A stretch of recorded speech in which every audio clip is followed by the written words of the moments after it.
اللہ تعالیٰ فرماتا ہے وَإِذْ تَأَذَّنَ رَبُّكُمْ لَئِن شَكَرْتُمْ لَأَزِيدَنَّكُمْ، خبردار تمہارا رب، تمہارا پالنہار تو تم کو خبر کر چکا ہے، بتلا چکا ہے کہ اگر تم اپنے رب سے خوش رہو گے، شکر ادا کرو گے، قدر اس کی نعمتوں کا کرو گے، لَأَزِيدَنَّكُمْ، تو ہم تمہارے اوپر اپنی نعمتوں کو اور زیادہ کریں گے اور زیادہ اپنی رحمتوں کا نزول کریں گے، وَلَئِن كَفَرْتُمْ إِنَّ عَذَابِي لَشَدِيدٌ، اگر نہ شکری کرو گے، پوچھ لو کیا حال ہے بھائی، دھندا کیسے چلا یار، بڑا مدہ ہے، یہ پتہ نہیں حکومت کیسے آ گئی، کیا ہو گیا، تو اللہ تعالیٰ کہتا لَئِن كَفَرْتُمْ إِنَّ عَذَابِي لَشَدِيدٌ، اگر نہ شکری کرو گے، اللہ کی نعمتوں کی قدر نہیں کرو گے، اللہ نے جو دیا ہے اس پر خوش ہو کر کے حمد نہیں بیان کرو گے، اللہ کہہ رہا ہے میری سزا تو بہت سخت ہے، میری پکڑ تو بہت سخت ہے، میرا عذاب تو بہت سخت ہے۔ آج وہ سختیاں ہم پر آتی ہی چلی جا رہی ہیں کیونکہ ہم رب کی نعمتوں کا شکر نہیں کرتے، قدر نہیں کرتے جیسا قدر کرنے کا حق ہے۔ زبان سے تو کر دیتے ہیں، دل مطمئن نہیں ہے۔ 2000 مہینے میں بچ رہا ہے، دل راضی نہیں ہے۔ اجی سوچو ذرا پیچھے والے کو جو مزرعے میں کھیتی میں کام کر رہا ہے اس کا 1200 بھی نہیں بچ رہا ہے، تب آپ شکر گزار بن جائیں گے، لیکن آپ سوچتے ہی نہیں ہیں کیونکہ آپ صرف اپنا پیٹ، اپنا بھلا، اپنی دولت، اپنی چاہت کے پیچھے پڑے ہوئے ہیں۔ اور جو آدمی دنیا کے پیچھے پڑ جاتا ہے سب چیز کو بھلا کر کے، اس کو خوشی کبھی نصیب نہیں ہوتی۔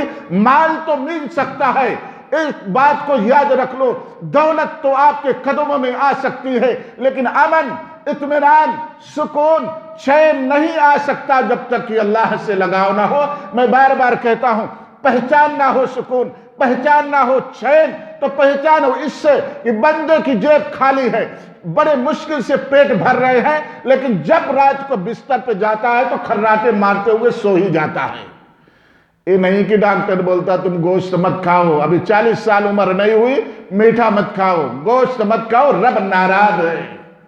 سدھار لے آؤ اپنے اندر، اصلاح پیدا کرو، کیونکہ رب کا شکر نہ ادا کرنے کی وجہ سے رب نے دولت تو دے دی لیکن سکون کو چھین لیا۔ اس لیے میرے پیارو، رب کا شکر ادا کرو تاکہ رب تم سے خوش رہے۔ جب رب خوش ہوگا تو رب مصیبتوں کو ٹال دے گا۔ اللہ فرماتا ہے ما يفعل اللہ بعذابکم ان شکرتم وآمنتم وکان اللہ شاکرا علیما، اللہ تم کو عذاب دے کے کیا پائے گا؟ اس کی عظمت میں بڑھوتری ہوگی۔ تم کو اگر عذاب دے دے گا تو اللہ کی حکومت بڑھ جائے گی، اللہ کی حکومت تمہارے عذاب دینے سے، تم کو عذاب دینے سے طاقتور ہو جائے گی۔ اللہ فرماتا ہے ما يفعل اللہ بعذابکم، اللہ کو تم کو عذاب دینے میں کیا ملنے والا ہے بھلا، کیا فائدہ ہونے والا ہے؟ کیوں تم کو عذاب دے گا؟ کب؟ ان شکرتم وآمنتم، تم سچے ایمان والے بن جاؤ اور اللہ کی نعمتوں کی قدر کرنے والے بن جاؤ، شکر ادا کرنے والے بن جاؤ۔ وَكَانَ اللَّهُ شَاكِرًا عَلِيمًا، اللہ تو قدر دان اور ہر چیز کو جاننے والا ہے، آپ کے دلوں کے رازوں کو، آپ کے دلوں کو، بھیدوں کو، کہ کتنا لالچ بسی ہے، کتنا چوری کی خواہش ہے، دولت بڑھانے کی کتنا آپ کو فکر لگی ہے، اللہ سب جان رہا ہے۔ کتنا شکر صبر والے ہو، سب جان رہا ہے میرے پیارو۔ مسلمان تو وہ ہوتا ہے کہ اللہ تعالیٰ اس کے ہر عمل پر، سویا تو بھی نیکی، کھایا تو بھی نیکی، بولا تو بھی نیکی، ہنسا تو بھی نیکی، مصیبتیں آئی تو بھی نیکی، ہر جگہ فائدہ ہی فائدہ ہے، تو ہم اللہ تعالیٰ کا شکر کیوں نہ کریں۔ 8واں اصول جس سے ہماری زندگی خوشگوار ہو سکتی ہے، اللہ کے رسول صلی اللہ علیہ وسلم فرماتے ہیں، اور اللہ تعالیٰ نے بھی قرآن مجید میں جگہ جگہ پر ہمیں بتلا دیا ہے، لیکن چند آیات آپ کے سامنے ذکر کروں گا کیونکہ ہم یہی چاہتے ہیں۔ میں نے بتلایا تھا کہ انسان کے ساتھ، اس کی پیدائش کے ساتھ، اس کی حیات و موت تک مصیبت اور خوشی لگی رہے گی۔ کبھی یہ سوچو کہ ہم پر مصیبت نہ آئے، یہ ہو نہیں سکتا ہے، کیونکہ اگر آپ کو اور زیادہ جاننا ہے انبیاء اکرام کے، خصوصاً محمد الرسول اللہ صلی اللہ علیہ وسلم کی سیرت پڑھو، صحابہ کی زندگی کے حالات پڑھو، آپ کے ایمان میں بھی زیادتی ہوگی، صبر بھی پیدا ہوگا۔ 8واں اصول ہے صبر۔ اللہ تعالیٰ فرماتا ہے وَلَنَبْلُوَنَّكُمْ بِشَيْءٍ مِّنَ الْخَوْفِ وَالْجُوعِ وَنَقْصٍ مِّنَ الْأَمْوَالِ وَالْأَنفُسِ وَالثَّمَرَاتِ وَبَشِّرِ الصَّابِرِينَ۔ اللہ تعالیٰ فرماتا ہے ہم تمہیں ضرور آزمائیں گے، ہم تمہیں ضرور آزمائیں گے خوف سے اور بھوک کے ذریعے سے، یعنی آپ پر خوف طاری ہوگا دشمن کا، کفار کا، کبھی امریکہ کا، کبھی مشرکین کا، کبھی چوروں کا۔ اگر ایمان والے ہو تو آپ پر خوف اور بھوک کے ذریعے سے آزمائش آئے گی۔ اسی طریقے سے مالوں، جانوں اور اپنے پھل کا، اپنے اناجوں کا نقصان بھی اٹھا کر کے اللہ تعالی آزمائے گا۔ وَنَقْسٍ مِّنَ الْأَمْوَالِ وَالْأَنفُسِ وَالثَّمَرَاتِ، مال کم کر دیے جائیں گے، کمائی کم ہو جائے گی، ایک اہلوں کی اقامہ بڑھا دیا جائے گا، آپ کی آزمائش ہوگی۔ وَنَقْسٍ مِّنَ الْأَمْوَالِ، آپ کی جیب میں آنا پیسہ کم ہو جائے گا، اللہ آزمائے گا، اللہ دیکھے گا۔ مگر ان کو جو مسلمان، جو مومن ہے، یاد رکھو، جو مجرم ہے، جو رب کے سامنے سر نہیں جھکاتے ہیں، ان کی آزمائش نہیں، ان کے لیے وہ عذاب ہے۔ اسی طریقے سے آپ کی جانیں بھی جا سکتی ہیں، آپ کا بچہ، آپ کا بھائی، آپ کا ماں اور کوئی قریبی قتل بھی کیا جا سکتا ہے۔ اس کو دشمن، دہشت گرد کہہ کر کے، اللہ کے غدار، اللہ کے باغی، ان کو دہشت گرد کہہ کر کے، اگروادی کہہ کر کے مار بھی سکتے ہیں، ان کو جیل میں بھی ڈال سکتے ہیں، ان کو موت کی سزا بھی ہو سکتی ہے۔ اس کے ذریعے سے بھی آپ کو آزمایا جائے گا۔ آپ کی زمین کی پیداوار، پھلوں کی پیداوار طوفان کے ذریعے سے، مکھیوں کے ذریعے سے، کیڑوں کے ذریعے سے بھی نقصان پہنچا کر کے اللہ آپ کو آزمائے گا۔ اگر آپ مسلمان جو مومن ہیں، نمازی ہیں، دیندار ہیں، گناہوں سے بچنے والے ہیں، اگر ان کے ساتھ ایسا ہو رہا ہے تو سمجھے کہ ہماری آزمائش ہے، اور اللہ تعالیٰ ان پر صبر کرنے والوں کے لیے کہہ رہا ہے وَبَشِّرِ الصَّابِرِينَ۔ محمد الرسول اللہ صلی اللہ علیہ وسلم کو اللہ کہہ رہا ہے میری آیت ایسے لوگوں کو سنا دیجئے جو مصیبتیں آنے کے بعد صبر کرے، راضی رہیں اللہ کی اس فیصلے پر، اپنی تقدیر پر، ان کو آپ ایسے صبر کرنے والوں کے لیے جنت کی خوشخبری سنا دیجئے۔ اللہ تعالیٰ کا کتنا کرم ہے۔ دنیا کی تھوڑی دن کی ہی تو زندگی ہے، ہمیشہ تو نہیں رہنا ہے، اور پہچان بھی اللہ بتلا رہا ہے کہ صبر کی پہچان کیا ہے۔ آؤ ہم دیکھتے ہیں۔ اسی آیت کے بعد اللہ فرماتا ہے الذین اذا اصابتهم مصیبہ، ایسے لوگ جو ایمان والے ہیں، جب بھی ان پر کوئی مصیبت آتی ہے تو کیا کہتے ہیں؟ انا للہ و انا الیہ راجعون، ہم تو اللہ کے ہیں۔ ہمیں آپ کو کس نے پیدا کیا ہے؟ اللہ کی عطا ہو، اللہ نے پیدا کیا، اللہ نے بنایا، اللہ نے یہ دنیا دی، اللہ نے چلنے پھرنے کے لیے پیر دیا، یہ آنکھیں دی دیکھنے کے لیے، اس زبان بولنے کے لیے دیا، سب کچھ اللہ کا ہے۔ جو کچھ بھی نقصان ہوا کیا بولو کہ ہم تو اللہ کے ہیں اور اسی کی طرف لوٹ کر کے جانا بھی ہے۔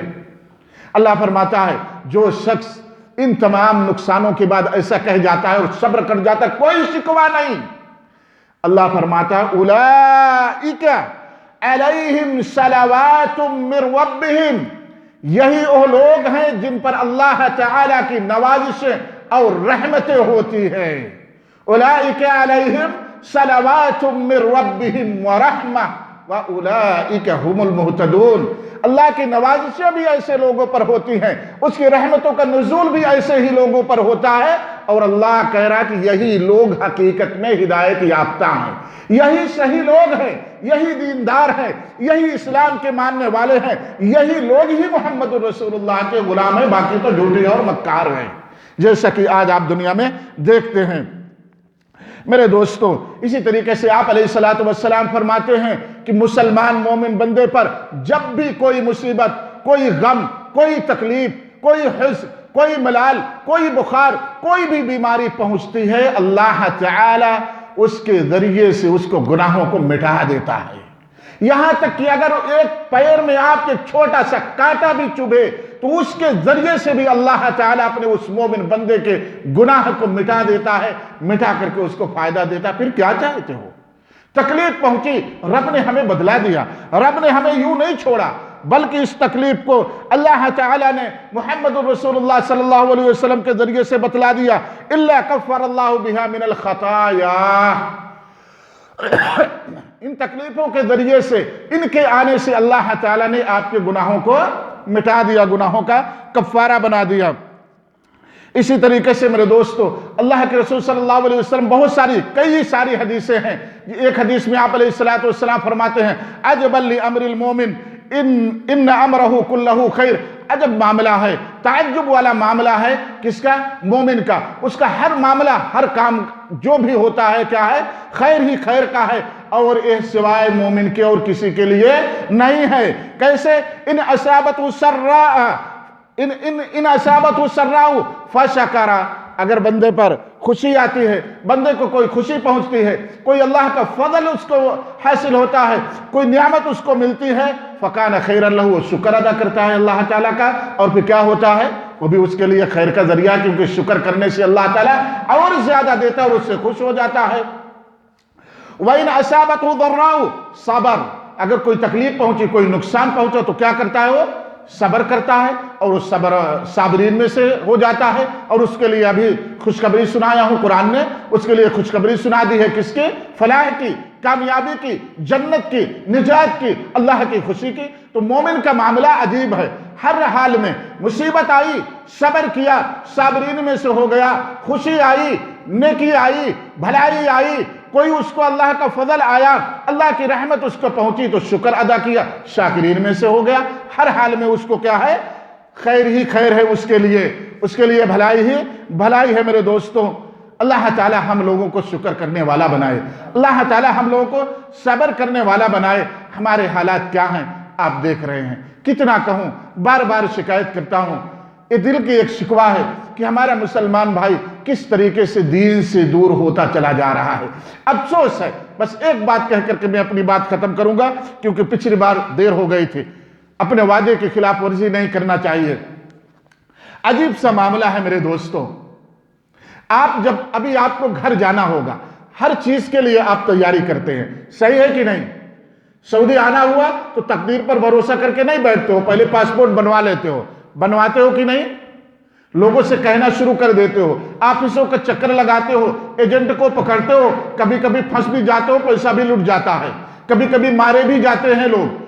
کیوں آپ کوشش کر رہے ہیں؟ اسی طریقے سے آپ اپنے کام کے لیے پورے پہلے سے پلاننگ کرتے ہیں۔ گھر جانے لگو، پلاننگ 1 مہینہ پہلے سے چالو ہو جاتا ہے، 2 مہینہ پہلے سے مارکیٹنگ ہونے لگتی ہے، خرید و فروخت ہونے لگتی ہے، پوری تیاری ہو جاتی ہے، یہاں تک کہ سفر کے 1 دن پہلے سامان وزن کر کے باندھ لیا جاتا ہے، ایک دم فارغ ہو جاتے ہیں، کیونکہ آپ کو سفر جانا ہے۔ حالانکہ آپ کچھ بھی لے کر کے نہ جاؤ تب بھی کوئی نقصان آپ کا نہیں ہے، لیکن ایک سفر ایسا ہے جو حقیقی ہے، جو اصلی ہے، جس سے کسی بھی حالت میں بچ نہیں سکتے، وہ ہے موت کا سفر، قبر کا سفر، آخرت کا سفر۔ اس کے لیے ہماری تیاری نہیں ہوتی ہے، سچ ہے کہ نہیں؟ کتنی بڑی بات ہے، گھر آپ سامان نہ لے کر کے جاؤ، آپ خرید سکتے ہو۔ آج وہ حالات نہیں ہے کہ آپ کے ملک میں نہیں ملیں گے، وہ سامان مل ہی جائے گا، لیکن پھر بھی آپ لے کر کے جاتے ہو کہ بچے خوش ہوں گے، گھر والے خوش ہوں گے کہ سعودی سے آیا ہے۔ لیکن جو حقیقی ہے، جہاں پر آنکھ بند ہونے کے بعد، سانس بند ہونے کے بعد، روح نکل جانے کے بعد آپ کو پھر کچھ بھی ملنے والا نہیں ہے۔ جو کچھ کر کے گئے ہو وہی آپ کے ساتھ جائے گا۔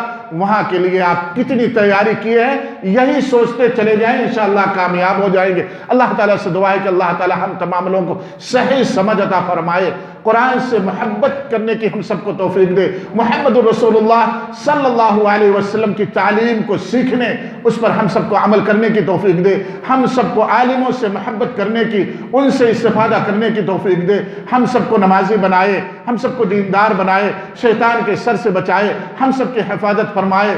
اور جو ہمارے بھائی گمراہ ہیں، جو ہمارے بھائی نمازیں نہیں پڑھتے ہیں، اے اللہ تو ان کو ہدایت دے دے، اے اللہ تو ان کو صحیح راستے پر لے آ، اے اللہ تو ان کو جہنم سے بچا لے، اے اللہ تو ان سے راضی ہو جا، شیطان کے شر سے ان کی بھی حفاظت فرما، اے اللہ ہم سب کے گھروں کی حفاظت فرما، اے اللہ ہم سب کی بہن بیٹیوں کی عزت کی حفاظت فرما، اے اللہ ہم سب کے بچوں کی حفاظت فرما، ان کے ایمان کی حفاظت فرما، ان کو اسلام پر چلنے والا بنا، ان کو اسلام سے محبت کرنے والا بنا، ان کو محمد رسول اللہ صلی اللہ علیہ وسلم کا دیوانہ بنا۔ اے اللہ اس چمکتی ہوئی دنیا میں، اس سائنسی دور میں، اے اللہ جس میں بچوں کا گمراہی سے بچنا، بچوں کو شیطانیت سے بچنا، بچوں کا ضلالت سے بچنا، بچوں کا گانوں سے بچنا، بچوں کا میوزک سے بچنا بہت مشکل ہے۔ اے اللہ تو آسان فرما، اے اللہ تو ان کی حفاظت فرما، ان کے ایمان کی حفاظت فرما، ہم سب کی حاضری کو قبول فرما، ہم سب کی اس ٹوٹی پھوٹی حاضری کو قبول فرما۔ اے اللہ ہم نے جو کچھ بھی سنایا جو کچھ بھی آپ لوگوں نے سنا اے اللہ اس کو قبول فرما اور ہم سب لوگوں کو عمل کرنے والا بنا، اس کے مطابق اپنی زندگی بسر کرنے والا بنا۔ اے اللہ اس کو دنیا میں بھی اور آخرت میں بھی ہم سب کے خیر بھلائی کا ذریعہ بنا لے۔ اے اللہ ہم سب کی مصیبتوں کو دور فرما، ہم سب کی پریشانیوں کو دور فرما۔